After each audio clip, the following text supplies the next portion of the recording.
십자가 죽음으로 나의 죄도 죽었네. 부활의 영광으로 영원한 생명 얻었네. 십자가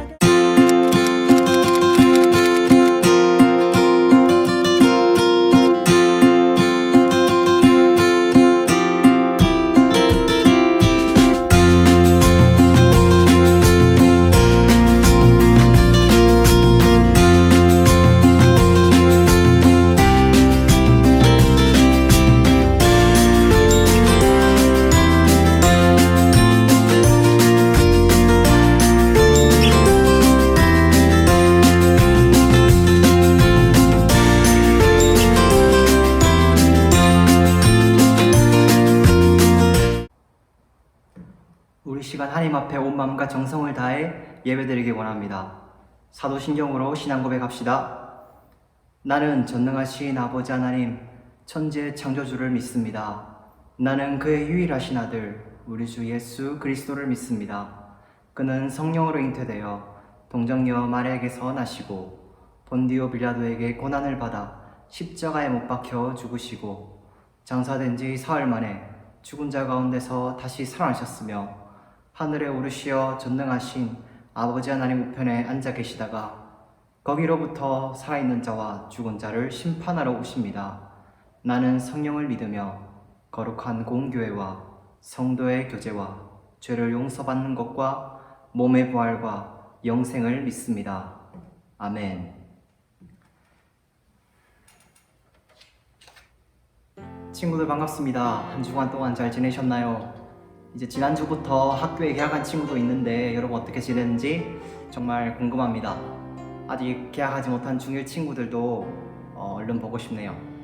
친구들, 예배를 시작하기 앞서 제가 한 주간 느낀 점이 있다면 하나님은 늘 위해 우리의 길을 준비하시고 계획하신 게 있는데 때론 내 마음이 또 욕심대로 너무 앞서서 주님의 뜻을 바라보지 못할 때가 있는 것 같아요. 그러나 하나님, 정말 내가 주님보다 앞서는 것이 아니라 주님의 발걸음에 맞춰 겸손하게 순종하게 하소서 라는 마음으로 우리 다 같이 오늘 이곳에 계신 성령님 다 같이 고백하겠습니다.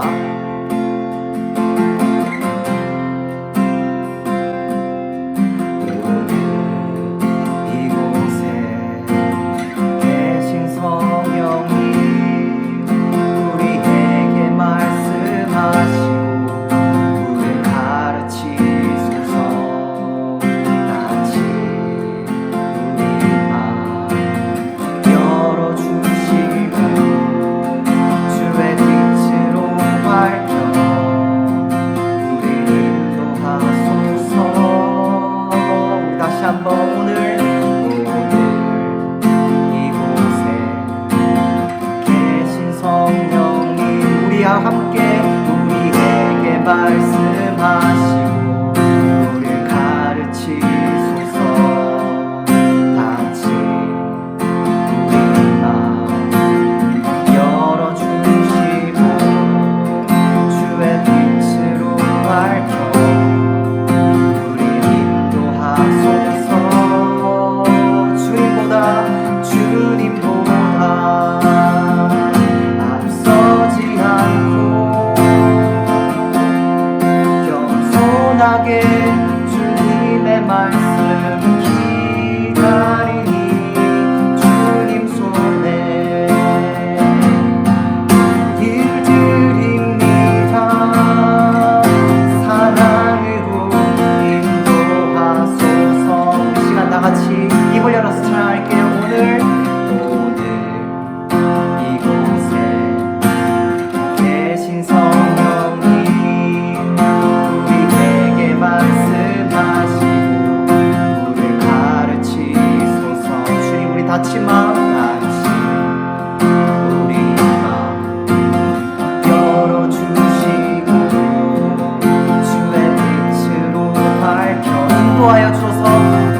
여러분 정말 하나님 사랑하십니까?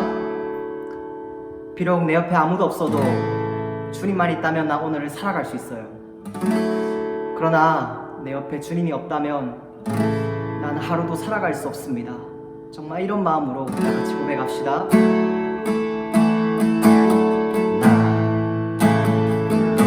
있어도 내 아픈 마음 감싸줄 사람 하나도 없어 살 수 있어. 나 꿈이 없어도 저 아름다운 수많은 별들 맞출 수 없어도 살 수 있어. 세상 소중한 모든 것 난 가질 수 있어. 하지만 나의 마음속에 주님의 소망이 없이는 난 하루도 살 수 없네. 주님의 사랑에 발로 날 안아주지 않는다면 난 한순간도 못 사네. 난 주 없이 살 수 없네. 우리 다시 한번 고백합시다. 나 홀로 없어도 나로 있어도 내 아픈 마음 감싸줄 사람 하나 없어도 살 수 있어. 나 꿈이 없어도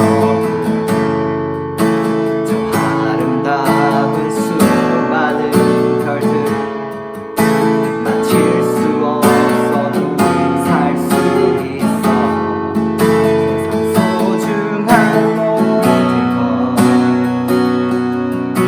난 가질 수 있어. 하지만 나의 마음속에 주님의 소망이 없이는 난 하루도 살 순 없네. 주님의 사랑에 발로 날 안아주지 않는다면 난 한순간도 못 사네. 난 주 없이 살 순 없네. 하지만 나의 마음속에 주님의 소망이 없이는 난 하루도 살 순 없네. 주님의 사랑에 발로 날 안아주지 않는다면 난 한순간도 못 사네. 난 주 없이 살 순 없네.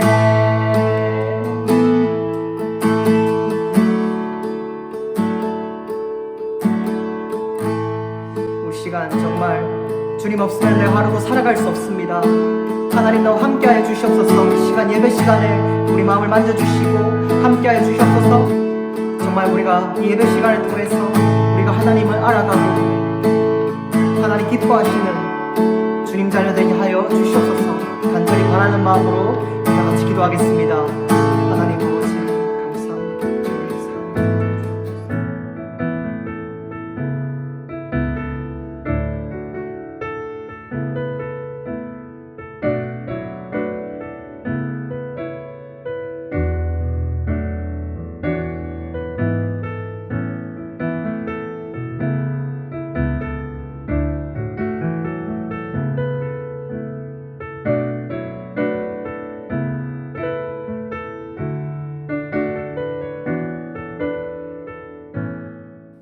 주님, 우리가 비록 홀로 있어도 비록 우리 곁에 위로해주는 사람은 없더라도 주님이 계신다면 우리는 오늘 하루도 살 수 있음을 고백합니다. 오늘도 주님으로 충만하여지게 하시고 또 말씀으로 우리를 새롭게 하여 주시옵소서. 감사드리오며 예수님의 이름으로 기도드리옵나이다. 아멘.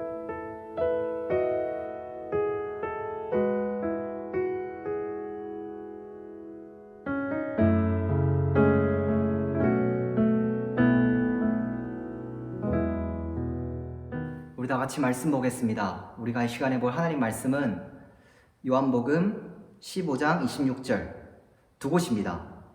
사도행전 2장 1절부터 13절, 요한복음 15장 26절, 그리고 사도행전 2장 1절부터 13절까지의 말씀입니다. 여러분, 지금까지 우리가 성경을 보면서 하나님의 말씀은 정말 약속의 연속이다, 이렇게 말할 수가 있어요. 보통 이제 목사님들이 하시는 말씀이 있는데, 우리가 아프면 약을 먹듯이 우리의 영을 위해 이걸 먹어야 되는데 바로 구약과 신약이다, 이렇게 보통 말씀하세요. 여기서 약은 우리가 먹는 약이 아니라 약속이라는 뜻이에요. 그래서 구약은 옛 구자를 써서 옛날 약속, 그리고 신약은 이전 게 아니라 새로운 약속을 의미합니다. The Old Testament and the New Testament. 보통 언약이라고 성경에 많이 나와요. 와, 그러면 성경은 약속 덩어리네요. 약속이 얼마나 많으면 이 책이 이만큼 두꺼워요. 맞아요. 우리가 가지고 있는 성경은 총 66권인데 구약이 몇 권이죠? 네, 39권이죠. 그리고 신약이 27권입니다. 그런데 유대인들은 성경을 구약으로 안 불러요.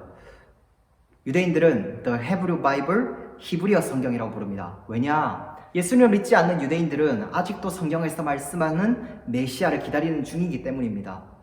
우리한테는 예수님이 오시고 성령이 오셔서 성도들의 삶을 인도하지만 아직도 그들은 돌판에 쓰여진 하나님의 말씀을 믿는단 말이죠.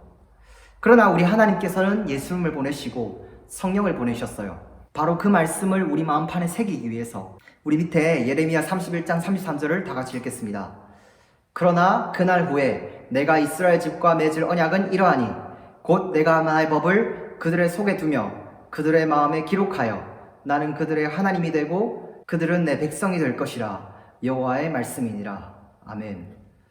하나님께서 성령을 보낸 이유는 바로 그 오래전에 쓰였던 말씀이 그저 우리가 읽고 끝나는 말씀이 아니라 우리 마음속에 하나님과의 관계가 지속되기 위해 친구들이 정말 하나님의 자녀답게 바르고 멋있게 자라갈 수 있도록 보내주셨어요. 그렇다면 과연 우리가 어떻게 그런 성령의 임재를 경험할 수 있을까? 그리고 성령을 받으면 어떠한 변화가 일어날까? 생각하며 다 같이 말씀을 읽겠습니다. 먼저 요한복음 15장 26절 시작. 내가 하나님께로부터 너에게 보낼 보혜사 곧 아버지께로부터 나오시는 진리의 성령이 오실 때 그가 나를 증언하실 것이요. 다음 사도행전 2장 1절부터 13절까지 읽겠습니다.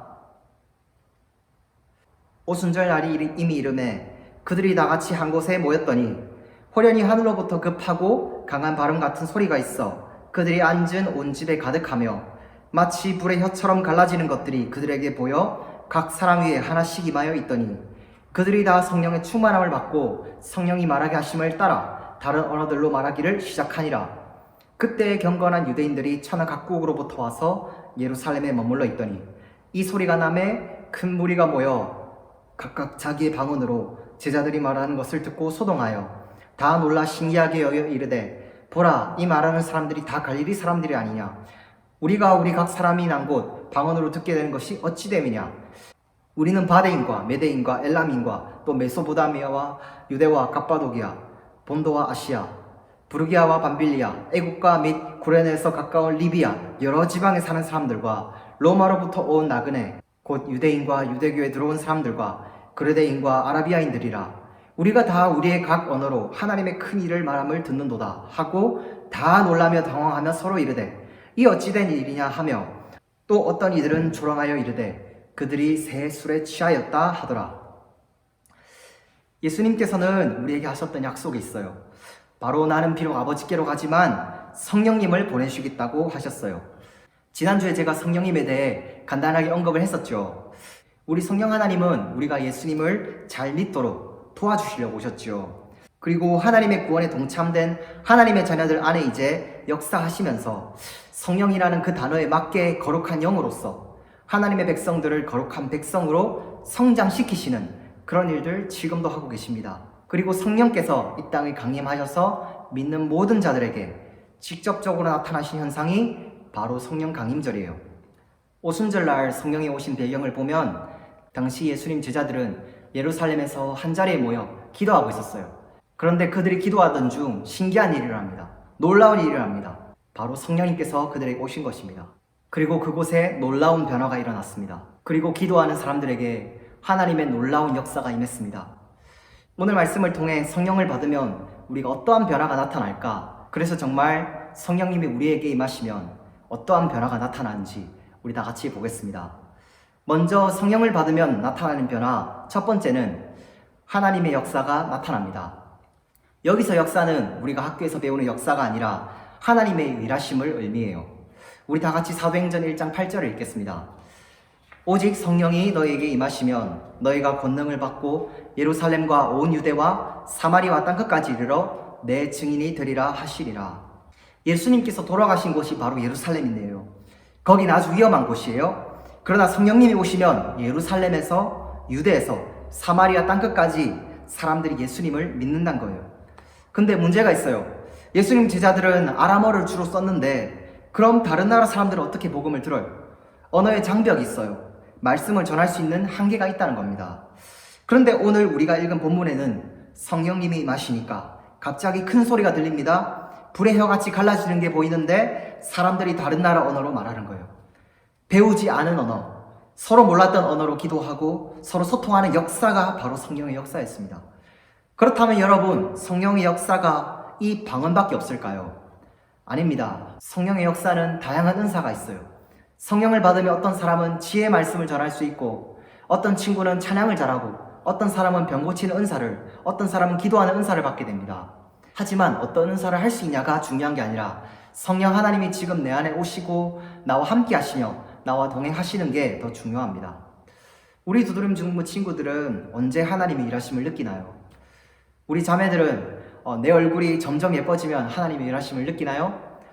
형제들은 내가 게임을 더 잘하면 하나님이 일하시는 것 같아요? 성경은 우리가 하나님을 알고 믿는 것 자체가 하나님의 역사라는 거예요. 내가 예수님을 믿고 교회를 다니고 예배를 드리는 것이 내 의지로만 되는 게 아니라 그것이 하나님의 역사라고 얘기합니다. 왜냐하면 제가 제 자신을 잘 알기 때문에. 만약 오늘 하나님께서 나에게 마음을 주시지 않는다면 전 결코 예배를 못 드릴 거예요. 여러분 앞에서 설교 못합니다. 친구들은 전도사님이 유튜브에 예배 영상도 올리고 기타 치는 찬양도 페북에 올리니까 되게 자신감 있고 사람들이랑 잘 어울리는 줄 알겠지만 전 그런 사람이 절대 아닙니다. 저는 되게 내성적인 사람이에요. 부끄럼 많고 수줍어하고 다른 사람 앞에 서면 심장마비가 될 정도로 심신이 약한 사람이란 말이죠. 여러분 전혀 못 믿는 눈치인데 믿거나 말거나 그랬던 저에게 성령 하나님께서 하나님 말씀을 전할 수 있는 지혜와 용기를 주셨어요. 여러분 삶 속에도 정말 그러한 성령의 역사를 경험할 수 있기를 축복합니다. 두 번째로, 그렇다면 성령 충만이 무엇인가?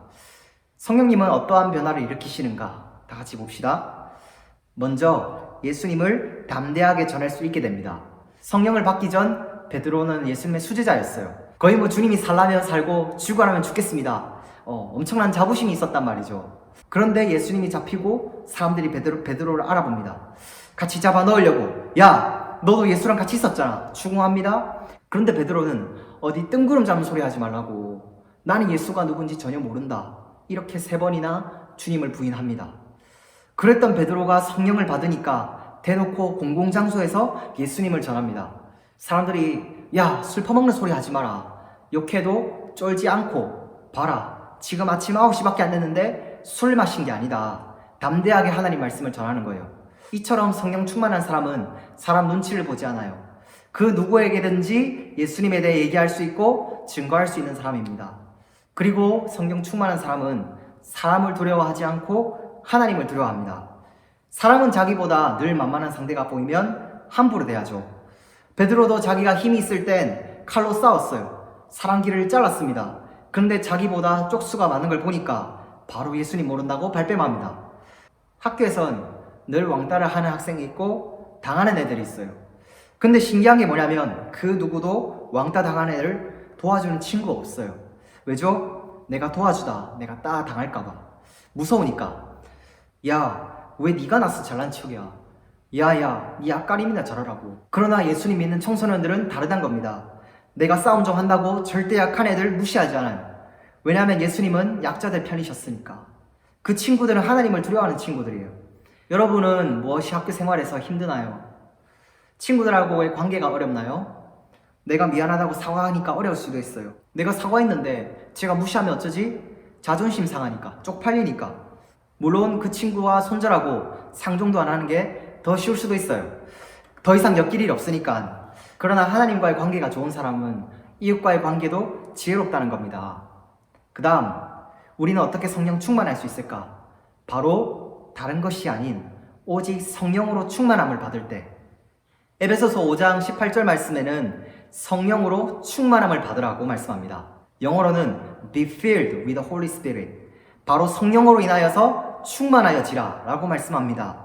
수동태어로 쓰여졌죠. 우리가 성령으로 충만하게 되는 것이 아니라 성령께서 우리를 충만하게 채우시는 것을 받으라 라고 말씀하시며 하나님의 능력, 하나님을 알 때 우리 가운데 임하시는 하나님의 신기한 능력을 말씀하고 있습니다. 그러므로 하나님의 성령의 역사하심이 우리를 변화시킵니다. 우리에게 능력을 주시는 거예요. 하나님의 성품을 닮을 수 있는 은혜를 주시는 겁니다. 바로 이 신기한 능력, 바로 성령의 충만함을 사모하고 바라고 그것을 향해서 나아갈 때 성령의 충만하심이 우리로 하여금 하나님의 능력이 되게 하신다고 말씀하시는 거예요. 그렇다고 성령 충만한 사람이 모든 일을 완벽할까요?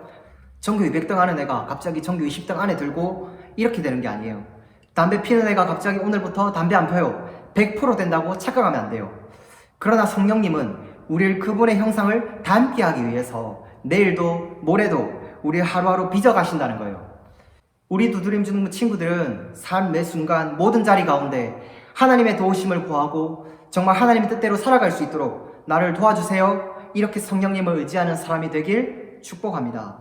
그 다음 성령님이 함께 하시는 사람은 예수님을 믿고 영접하는 사람입니다. 우리 아래 말씀을 다 같이 읽겠습니다. 베드로가 이르되 너희가 회개하여 각각 예수 그리스도의 새 이름으로 베드로가 이르되 너희가 회개하여 각각 예수 그리스도의 이름으로 세례를 받고 죄 사함을 받으라. 그리하면 성령의 성물을 받으리니. 우리가 아무리 세상 사람들이 보기에 착하고 돈이 많을지라도 내 안에 죄 문제가 남아있고 예수님을 받아들이지 못했다면 아직 성령이 오실 준비가 안 됐다는 거예요. 마지막으로 성령님이 함께 하시는 사람은 기도하는 사람입니다. 혹시 여러분들 가운데 아직 2020년 중등부 표를 기억하는 친구들이 있나요? 구하라 그리하면 너에게 주실 것이요 찾으라 그리하면 찾아낼 것이요 문을 두드리라 그러면 너희에게 열릴 것이니. 구하는 이마다 받을 것이요 찾는 이는 찾아낼 것이요 두드리는 이에게는 열릴 것이니라. 우리 마지막 말씀도 다 같이 큰 소리를 읽겠습니다. 너희가 악할지라도 좋은 것을 자식에게 줄 줄 알거든 하물며 너희 하늘 아버지께서 구하는 자에게 성령을 주시지 않겠느냐 하시니라. 우리가 구해야 할 것 물론 건강도 중요합니다. 돈도 중요해요. 공부할 수 있는 지혜도 구해야 합니다. 그러나 하나님께서 우리에게 진정 원하시는 것은 바로 성령 충만하길 원하신다는 거예요. 그러기 위해서는 우린 기도하는 수밖에 없습니다. 친구들, 사람은 정말 변할까요? 사람은 잘 안 변한다고 합니다. 성격 차이 때문에, 기질의 문제 때문에 힘들어하는 모습을 우리는 보기도 합니다. 성격 참 바꾸기 어렵습니다. 기질 변화되지 않을 수도 있습니다. 그런데 성령이 우리와 함께 하시면 우리의 그 기질이, 우리의 그 성격이 성숙되고 성장하여 하나님의 성품을 닮아간다는 겁니다. 우리 두드림 주동부 친구들은 이걸 잊지 않고 우리 안에 성령님과 날마다 교제하면서 정말 하루라도 하나님 안에 신나고 하나님 안에 즐겁고 의로운 삶을 살아가는 청소년 되길 주님의 이름으로 축복합니다. 기도하겠습니다. 사랑의 하나님 감사합니다. 오늘도 우리와 함께 하시고 우리와 동행해 주셔서 감사합니다. 주님, 우리가 성령 하나님의 임재를 사모합니다. 우리에게 보혜사 성령을 부으셔서 이 땅 가운데 참 그리스도인으로 살아갈 수 있도록 도와주시옵소서. 각자 필요와 상황에 맞게 하나님의 은사를 더주셔서 성령 충만한 삶으로 그리스도인답게 살아내는 우리 모두가 되게 해주세요. 예수 그리스도 이름으로 간절히 기도드리옵나이다. 아멘. 우리 주님이 가르치신 기도 드리겠습니다. 하늘에 계신 우리 아버지, 아버지의 이름을 거룩하게 하시며 아버지의 나라가 오게 하시며 아버지의 뜻이 하늘에서와 같이 땅에서도 이루어지게 하소서. 오늘 우리에게 일용할 양식을 주시고 우리가 우리에게 잘못한 사람을 용서해 준 것 같이 우리 죄를 용서하여 주시고 우리를 시험에 빠지지 않게 하시고 악에서 구하소서. 나라와 권능과 영광이 영원히 아버지의 것입니다. 아멘.